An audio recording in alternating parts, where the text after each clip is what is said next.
Hey up, it's Steve from that old Yorkshire Geek. Bit of Marvel news now. This is from Bounding Into Comics, as I always say.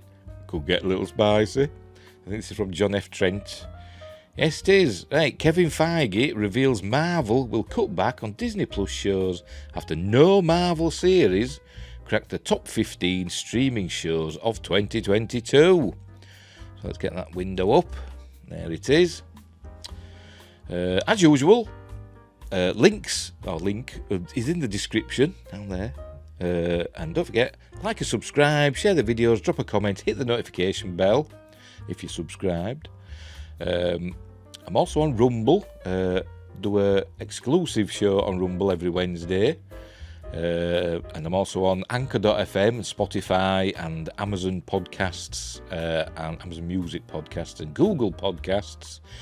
I think on the Anchor.fm and Spotify one, I think they show the video, but Amazon Music Podcast and Google, it's just audio only. I'm also on Facebook, Twitter and Instagram. Links are in the description for that. And I've not got my links also for my books, Mercury Rapids and Silent Predator. I keep forgetting to get them out to show you, but links for those are in the description as well. It's just a bit of fun. Right, Kevin Feige reveals, there he is, Kevin Feige, who I think looks like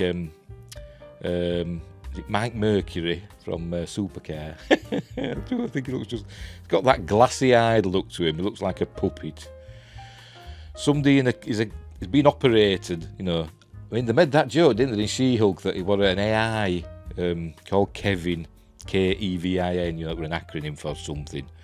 And I think he's some sort of he's either like an alien, like in Men in Black, where the Edgar suit, something inside him, or he's just a robot.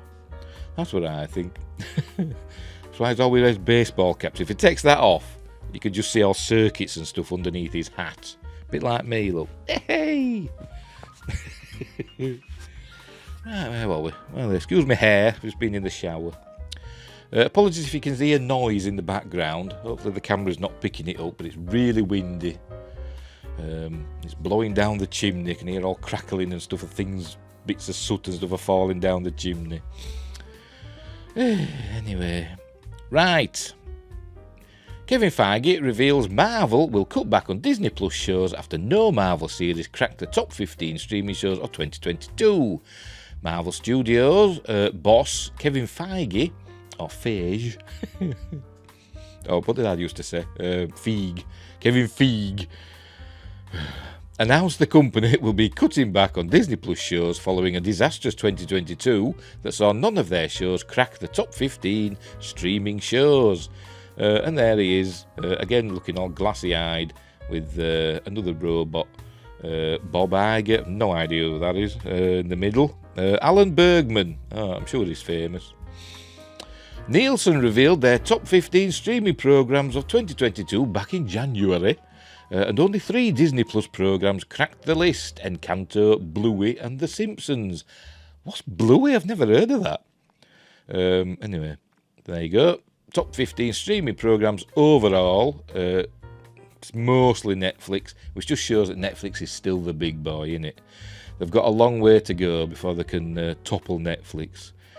NCIS is on various, let's say, a couple of Disneys, but the rest is Netflix.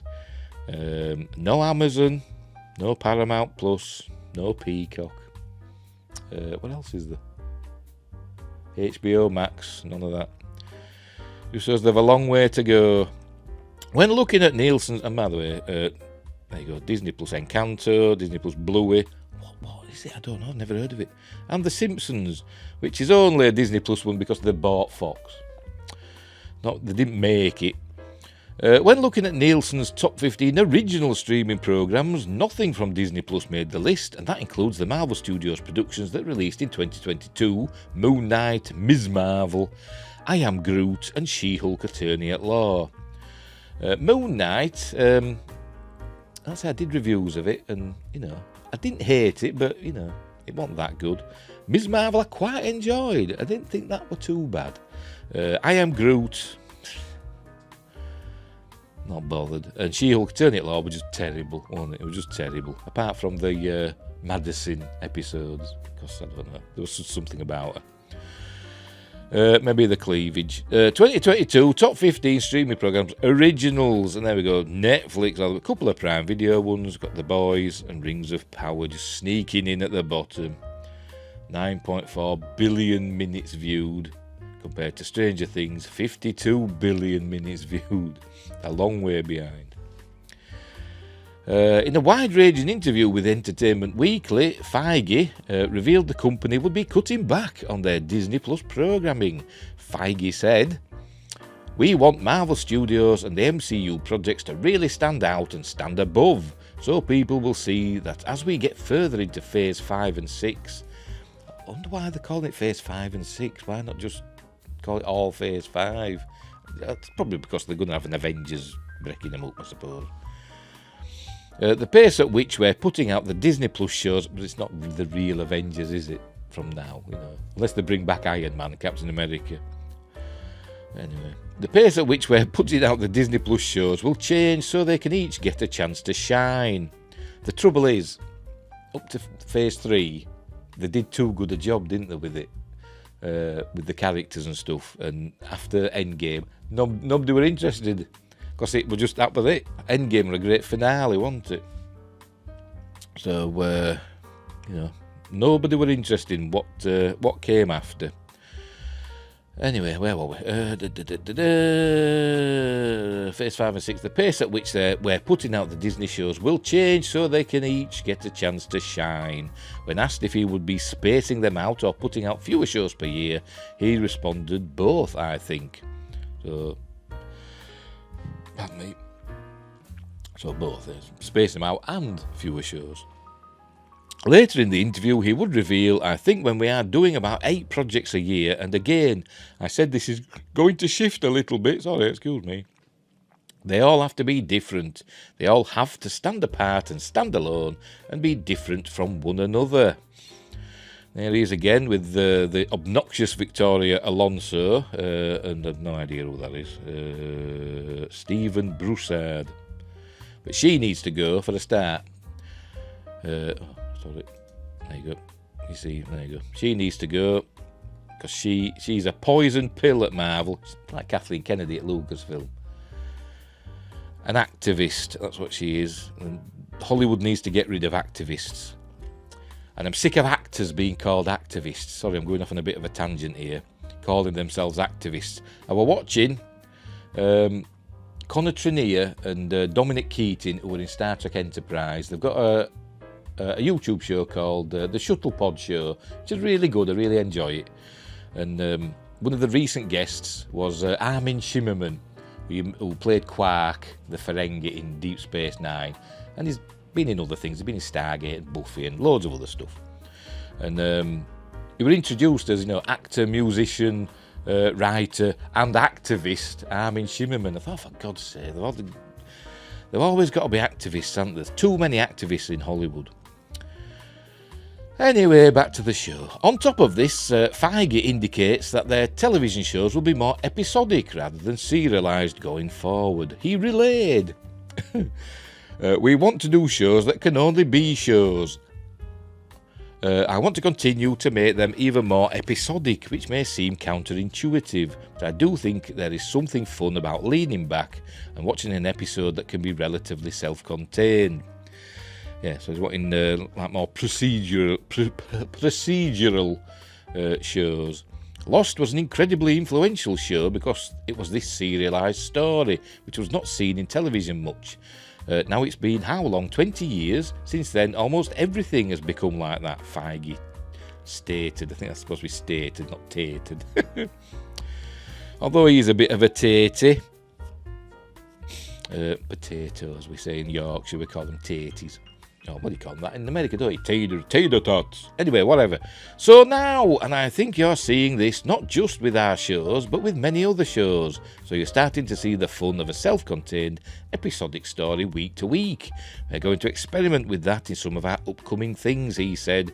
And there he is again, smiling glassy-eyed into the camera with who is she? Dominique Thorne. I don't know who she is. Is she Ironheart? I don't know. I don't know the character. I don't know who she is. Feige went on to say, yes, I mean cliffhangers are great, and I like watching a show where you should go to bed, but you see the cliffhanger and you just have to watch the next episode. You certainly want to keep people engaged, but I'm a big Star Trek fan and I still find it soothing to watch an episode of Next Gen with a beginning and an end. So I think we're going to keep experimenting with that going forward, he reiterated. And there's Daredevil, Matt Murdock. But this is from She-Hulk, isn't it? Yeah.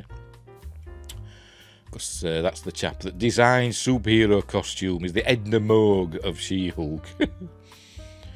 He would go on to reveal that much of this episodic storytelling will be done in the upcoming Daredevil Born Again series. It'll be terrible. When asked about the series specifically, Feige said, it's Charlie Cox and Vincent D'Onofrio, and they're amazing actors and storytellers in their own right. That's sort of what I was talking about with the fun of episodic television. That's really where we're experimenting with that, with Daredevil in particular. It'll be rubbish. Feige comments about cutting back at Marvel also come after the Walt Disney Company, Marvel Studios' parent company, announced they will be taking significant cost-cutting measures to the tune of $3 billion in non-sports related content and even laying off around 7,000 employees. But in the news it were all like, Disney's earnings report, not as bad as as was expected, but they're still going to make $3 billion in savings and they're sacking 7,000 people. But it's not as bad as it could have been. Not for them 7,000 employees, it didn't. Disney's CFO, Chief Financial Officer, Christine McCarthy, detailed these cuts would primarily come from the company's marketing. She noted it would be 50% marketing, 30% labour and 20% technology. It's quite possible Feige is trying to put on a pretty face as Iger and Disney leadership axe the amount of streaming content they are creating, especially when it can't even break into the top 15 lists of most streamed programmes. There he is again. What do you make of Feige revealing the company will be cutting down on the amount of series they make and they will be shifting away from serialised programming to episodic? I am happy that they're going to cut back on these shows because they've not been good, have they? Really. I can't think of one that I've actually liked, apart from WandaVision, but that ended terribly. But up to then, up to like the last, I don't know, maybe like 2/3 of the way through the season of WandaVision, it was okay. I quite enjoyed it. But after that, it was terrible. And the rest of the series was just, I didn't like him, to be honest. Loki, didn't like it. Falcon and the Winter Soldier, episode 1 was excellent. I thought, wow, they threw all the money at this one, and then it was just garbage after that. What else have we had? Honestly, I can't remember. She-Hulk were rubbish. Moon Knight was meh. Werewolf by Night, I didn't even like that. A lot of people liked that. I just thought that was whatever. That Groot thing, that was just throwaway stuff. Ms. Marvel, I didn't mind. I quite enjoyed Ms. Marvel. I didn't watch the MODOK cartoon thing. I tried, but it was getting on my nerves. What else? And I'm sure there's other things. Oh, Hawkeye. That was pointless, wasn't it? That was a waste of time. And I can't think of anything else, so we'll leave it there. So it's all part of these cutbacks, I suppose. So does this mean we'll see more series and movies filmed on the volume? Just people standing in front of blue screens and not doing a lot. That's what it'll be. Jumping off boxes. That's what it'll be. Or using little trampolines or whatever, the blue that they can get rid of. That's what's the future of Disney movies and programming is going to be. Right, we'll leave it there. So thanks for watching, wherever you are in the universe. Look after each other. Until next time, I'll see you there.